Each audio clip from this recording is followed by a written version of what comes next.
right, everybody. Welcome back to another episode of the pilot episode. Tonight, we are reviewing a classic, and this was the people's choice as we roll every Tuesday at the end of the episode to pick what we will review that is older. We got a Mel Gibson classic in Braveheart. Perk, show us the way, brother. All right, I got some stats for you real fast. This one was made on a budget between $50 and $75 million. There's conflicting information on A what. lot of money for Yeah, it was. It's a lot of money, but it's between 50 and 75. There's a lot of conflicting information This on which side. Perk, this was in 95? 1995, yeah. That is a shitload of a budget in 95. It really is. It made $210 million worldwide. Well, I mean, maybe they were right. Yeah. They it was worth the investment. Put it that way. Before you dive into it, Mel Gibson's good looking. He ain't that good looking. Not at this age. Yeah, fair. The movie won multiple Oscars. It won Oscars for Best Director for Mel Gibson. It won Best Picture for that year. It won Best Cinematography, Best Effects, and Best Makeup. And it's widely considered to be Mel Gibson's magnum opus as far as his director role, for sure. Magnum opus meaning his best thing that he ever directed. His best. That's what I figured. I just didn't know that. So you throw a lot of big So words. he was he's the lead director, or he's the lead, not lead. He's the director and the lead actor in this movie. Yes. He does that in a lot of his movies, if I'm not mistaken. Mhm. Right? Yes. Yeah, he did that. I think that's why he has the reputation he has. Yeah. You know, he's that expensive piece of ass you really got to pay for. Yeah, and he's a director, so he really knows what he wants in his movies. So he gets a little bit of a reputation of being a little bit of a douche on set, but is what it is. And also making 3-hour movies. Mm-hmm. This one had a runtime of 2 hours and 58 minutes. He ain't lying. Perk was just killing himself. Oh, Perk had to take a nap. I'm not gonna lie to you. I watched 45 minutes of it during my lunch break today, and then I watched the rest of the movie after work.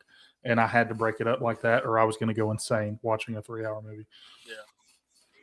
Yeah. So the movie, for those of you who somehow have lived under a rock your entire life and never watched this movie, never had a history teacher put it on during class or something like that, like both of them had.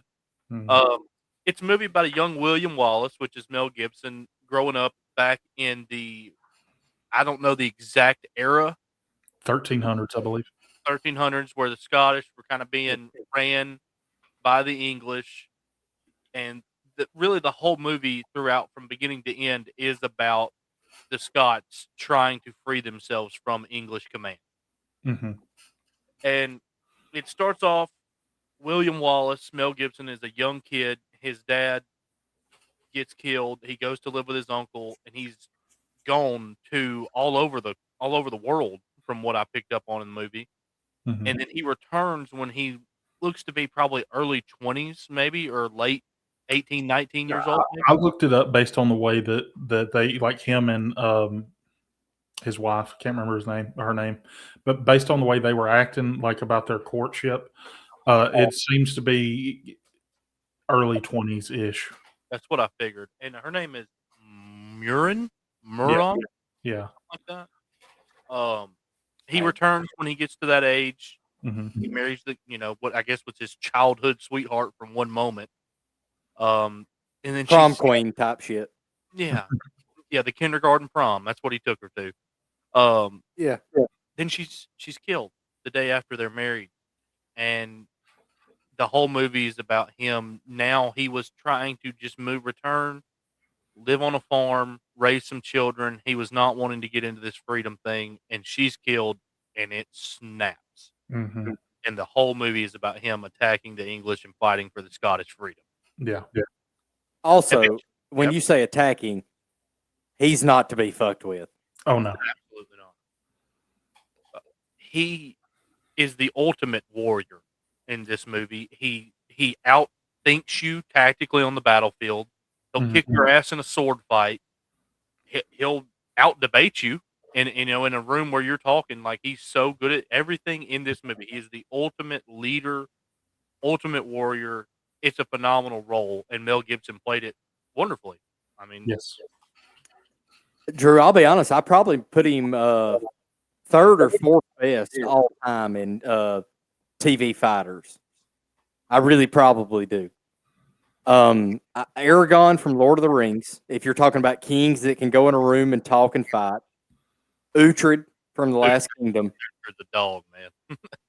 And see, the only reason Mel Gibson's character falls off, Uhtred was pulling a lot of ass. Mel Gibson had one woman die and lost his shit. But he had two of them now. That second one, I mean, it was the queen or the princess of England. Yeah, but Glory brought him. Yeah, I mean, I get it.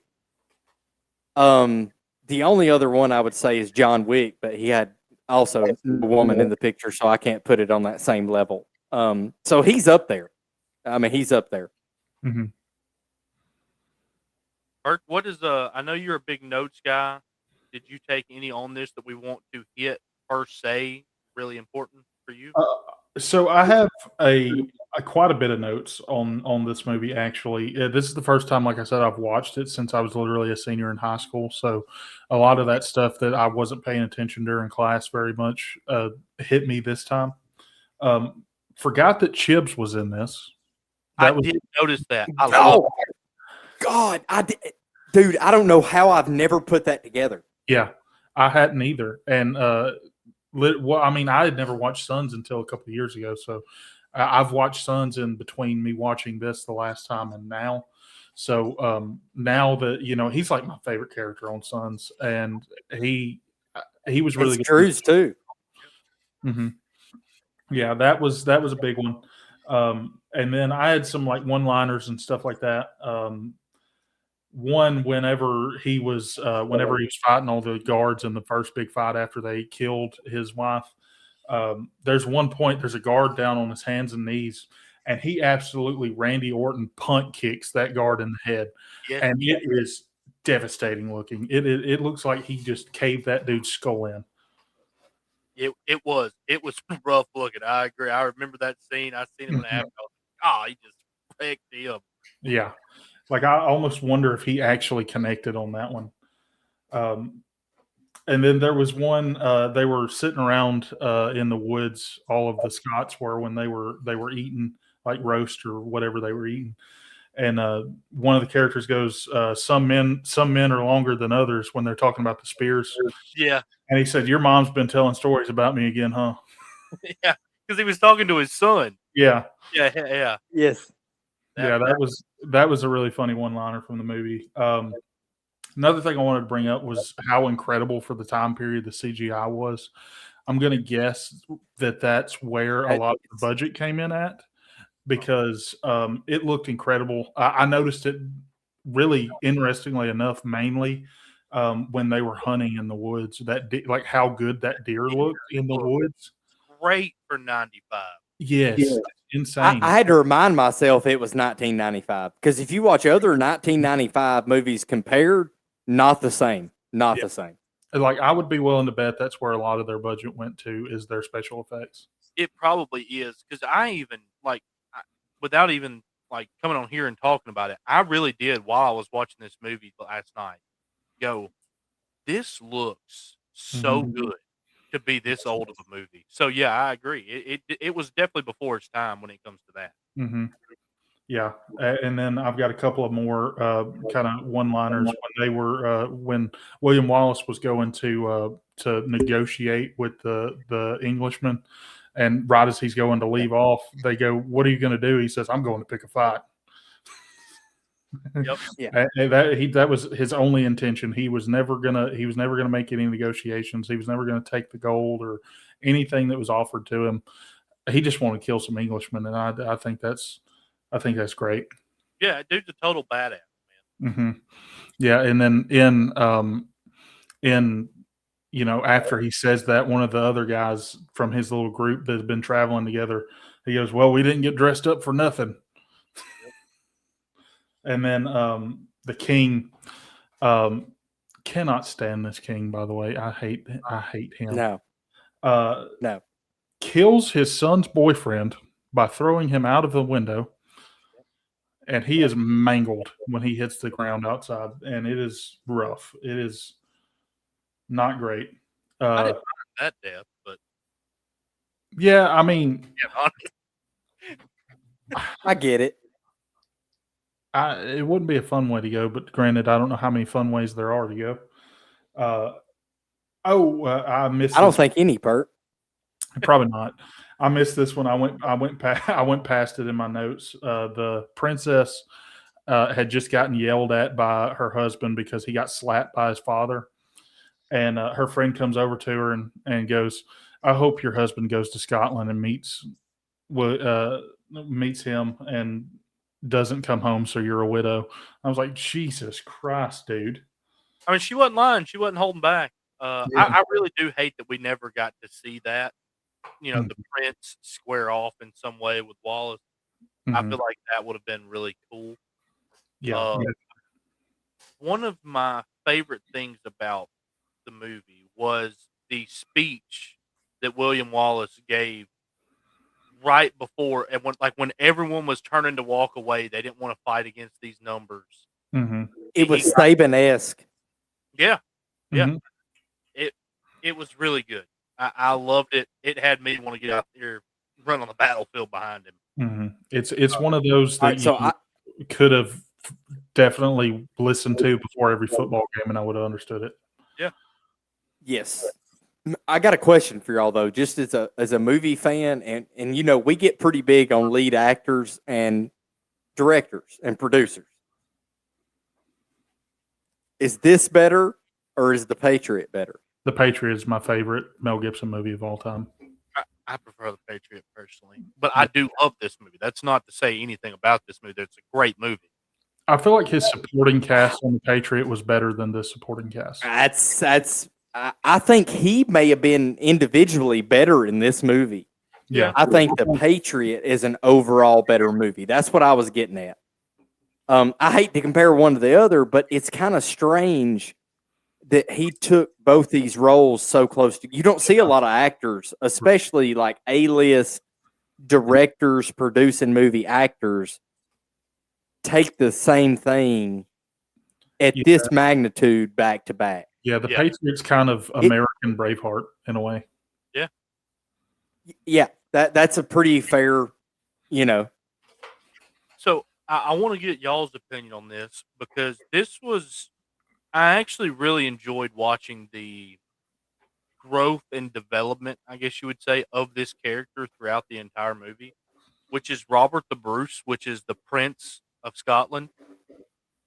His dad's the one that's sick, and he's telling him, no, you can't fight with this guy. There's a reason that we've all, me, your grandfather, your great grandfather, we all lived was because we never, did any of these things.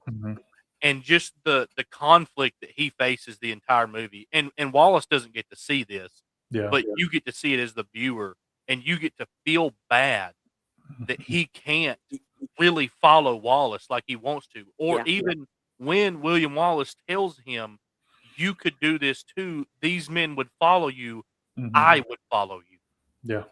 Yeah, and he really is inspired by Wallace as well. Like he has that conversation with his father that he's like, you just do these things to survive, and you do it for the things, and William Wallace is doing this for the sake of freedom, and that's so noble, and it's great. And then you're just a coward, basically, is what he calls him. And that little confrontation between him and his father is great. And then we find out when Wallace gets captured that his father and I can't remember if his father and one of the other nobles kind of turned him in, but it sucks to watch him have a hero be taken away from him like that. I do think it was very interesting, though. He tells his father that he hates him, and that's when his father then tells him, you are ready to be king because you have experienced hatred in your heart now. So it's like a lesson he had to learn, I guess. I don't know. But obviously, he goes on to lead the Scots and free the country.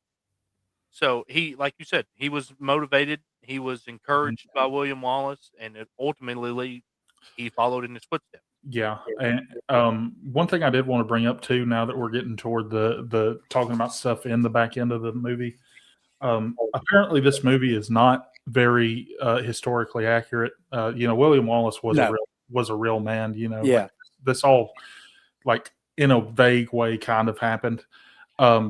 Apparently the execution of William Wallace was so much worse than it was portrayed here. Yes, that's what I was about to say. It And didn't feel that bad. Like watching it really didn't. yeah, apparently in real life it was pretty rough. Apparently they really hung him up, and then I think they fucked him up pretty good. yeah, they like cut off his man parts and such while he was still alive, and then quartered him. And which they do tell you that they quartered him and then put his body parts in the corners of the UK, basically. Yeah. And they say it in the movie that did not have the effect that they wanted it to have, and that's kind of what started the ball rolling on England losing its territories. That kind of caused a lot of uproar. Yeah. Well, I mean, the only movie not the only, but the big movie where you see guys getting their man parts clipped off, Django. Yeah. We learned in that movie you bleed out in 7 minutes. I don't know if that's accurate. That's what they tell us. Well, here's the deal. We see some man parts get blown off in Hateful Eight too. Yeah, blown off, but grabbing everything by the joint and cutting it and just shooting a bullet through it, completely different. Yeah, I would take the bullet way before I took the just snip and clip. I'm not for that. I don't think in 1995 we were making shit where we were just clipping old boys. So we were showing cock and balls on the movie. I mean, yeah, but very far away. Yeah, like grabbing it to the joint of the sternum and actually cutting it makes my skin crawl. Yeah. So I'm one of those people that'll tell you I'm glad they didn't go that far. Yeah. But history would tell us that they absolutely just pieced this dude up. They could have done it in some way to make it, even if they didn't go the same route that they did in the real life. What you want them to show us a duffel bag when it's over? No, I'm saying something like, if you've ever watched it, I know me and you've talked about it, like in Outlander when Jamie is getting the whip. Something like that, where he is just his back is just mutilated, or another Mel Gibson thing like Passion of the Christ. Right? Yeah, I was thinking that too. Yeah, I mean, they could have done it a little better, but I mean, again, I just it was 95, like you said, Neil. That's what I was about to say. Like, if you asked Mel Gibson in 2015 to make this movie, maybe we see a snip and clip. Yeah, but in 1995, no snip and clip here. So, that part doesn't bother me. Perk, you're right. There are a lot of people that say, like, it was a big letdown on how it was supposed to go. Not to me. I don't feel that way at all.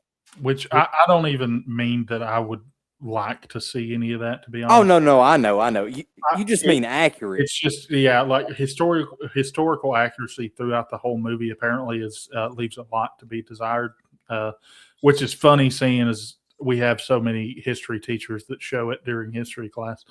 But we graduated from the same high school, but let's be honest, this movie for 95 is still pretty brutal. Yeah, it is.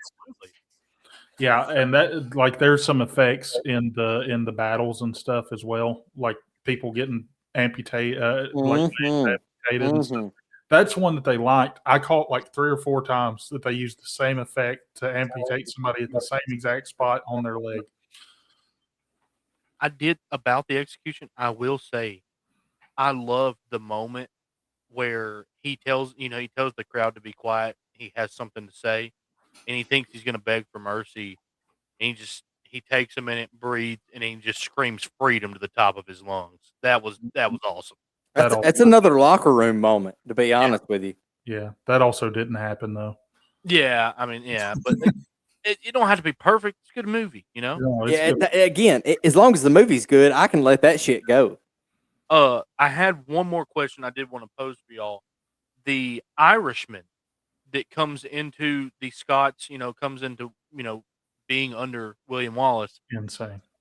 Were y'all a little skeptical about him at first? Because I really thought when he saved his life, I thought he was trying to kill him. Yeah, you set it up. They set it up that way on purpose. Yes, Definitely. it was one of those double thinkers. You got a little switchback.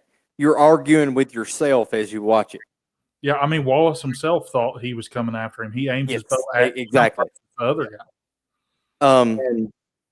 Well, I guess if we agree on all this shit, we got to rank this thing. We sure do. Mm-hmm. All right. So first category. Let me get my calculator pulled up. That'll be the first thing I got to do here. Because we do not do basic math around here, folks. No. Remember, we are 1 through 5 on the rating. Since when does it not pull me up where it doesn't? Yeah, I don't know. I don't know why it's doing that. Let me set up more straight where I could. I can still see the majority of your beard.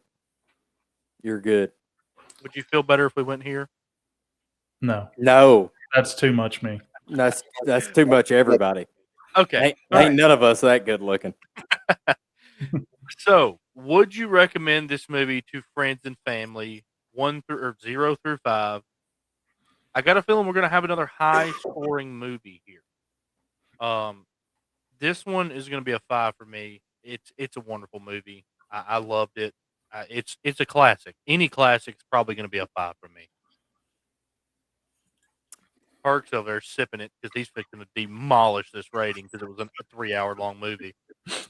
I will go 4. Okay. The only reason I say 4, Drew, you just spoke to it, is the length. Me personally, I would rank it a 6. Regardless, historically, I think the only knocks you will find on this movie is historically it not being spot on. But now your children are going to grow up getting information off TikTok, Instagram, Facebook, and Twitter.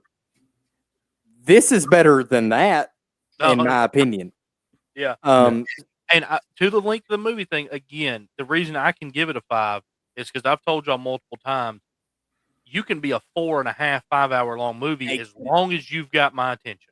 So literally, you took my last part on my 4 ranking. I give 0 fuck. I'll watch a 9-hour movie if it's great. Mm-hmm. They could have made the Hobbit series in one run and went 11 hours. I'd have found a way. I know that's not realistic. I'm just saying. So it's a very strong 4 for me.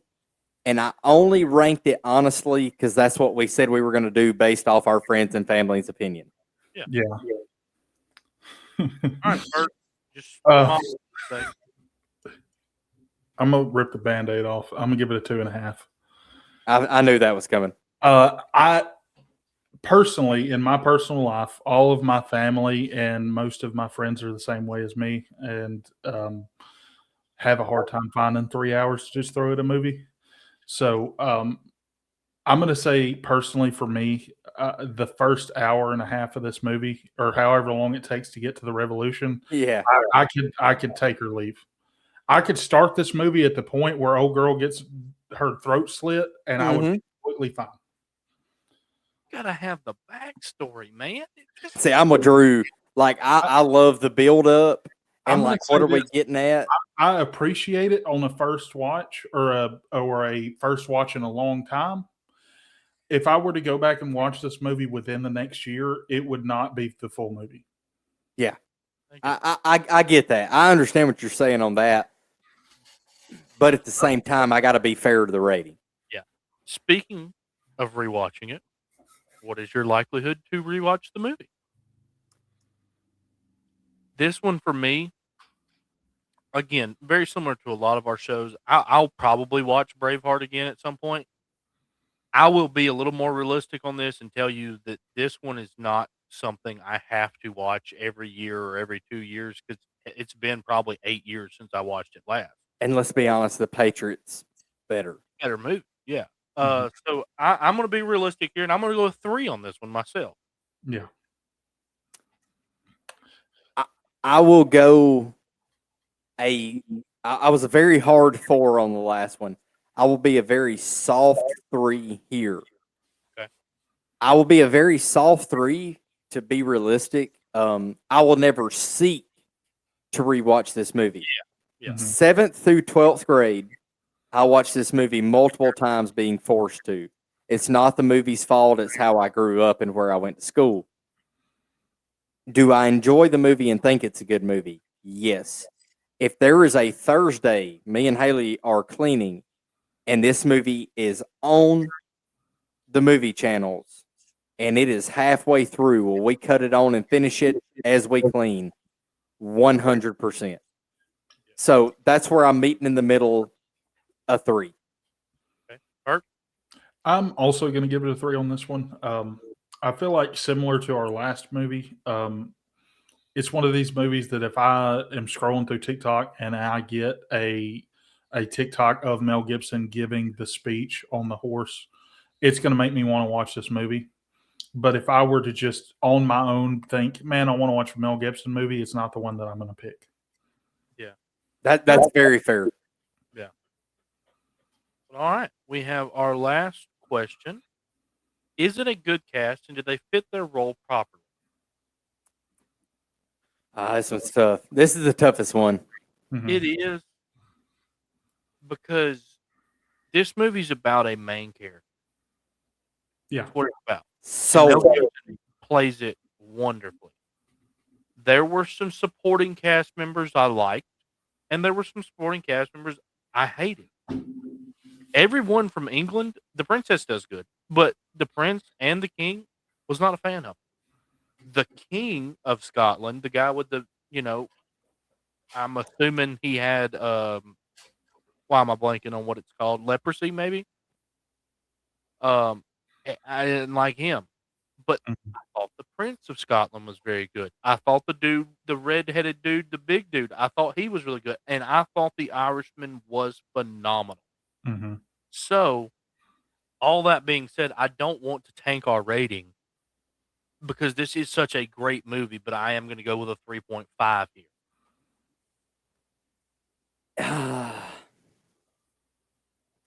You got to give me more than the main guy. That's my own. All right, so we got to keep in mind this is in 1995. That's true. That's true. So for me, I'm gonna go a 4 here. The only reason I rank it so high is because Mel Gibson is ahead of his time. Yeah. Perk talks about the effects and how this movie looks and the scenes and stuff. We got to keep in mind, old buddy was producing and acting. Mhm. They did cast 2 very, very good-looking women for the 1300s and the princess and his wife.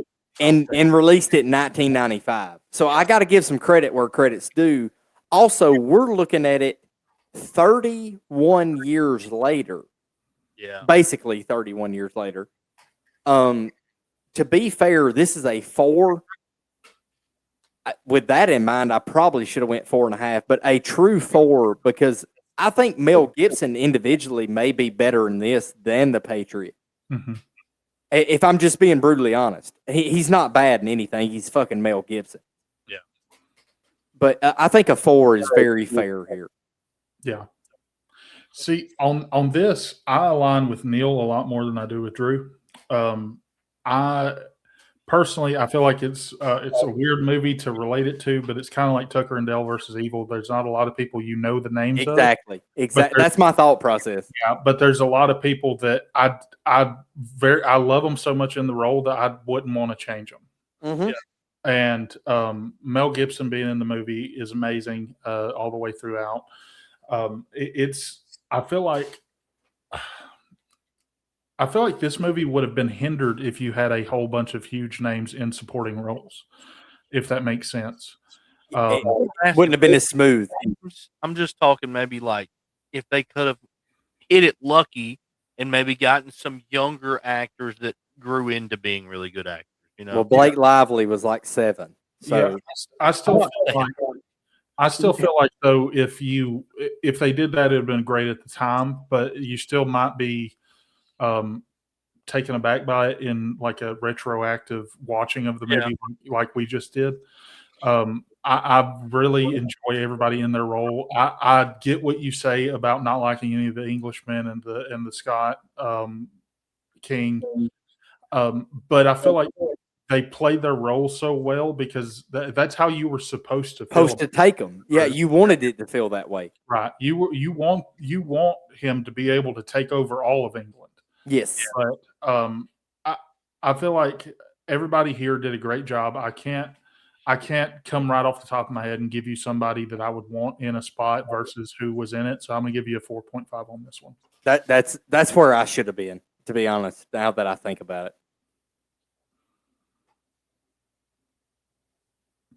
What do you have, calculator man? I don't love it because I feel like we've done a disservice to this movie because it is such a great movie. But with our grading scale, it does make it difficult to rate this movie. But again, we're being brutally honest. We're trying to keep an open mind and take in all the factors. Yes. You're correct. We have a new all-time low. 3.6 star rating. Yeah, that's not fair. That's not fair. That's what I'm saying. Like, I feel like we're doing a disservice, but this movie just doesn't fit our grading criteria that well. The Braveheart is such a great movie, and this just doesn't do it the justice because we all three like the movie. Yeah, it's a 3.6 with an asterisk. We still want people to watch it. Yeah, if you've never seen it, you fucking have to, man. You have to.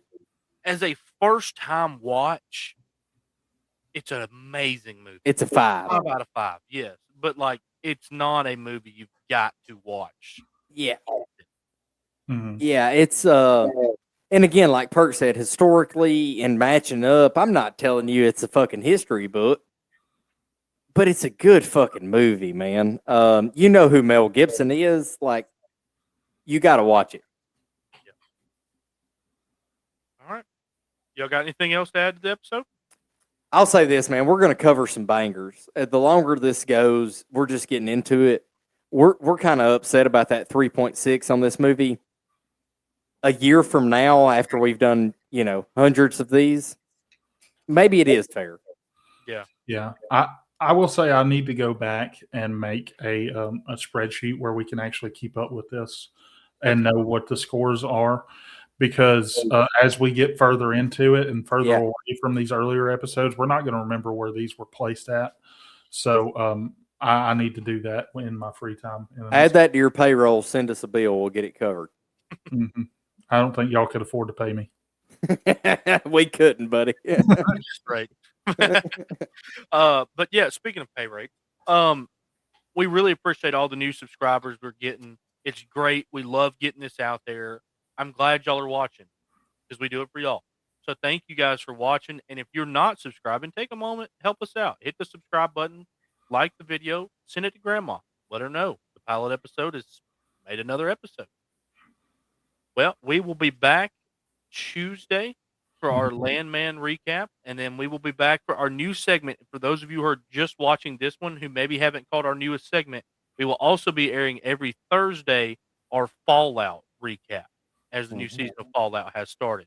Mm-hmm. We will still continue to do these episodes every Friday. They'll come out because there are a lot of people that like these. So thank you guys for watching. We really appreciate it. Neil?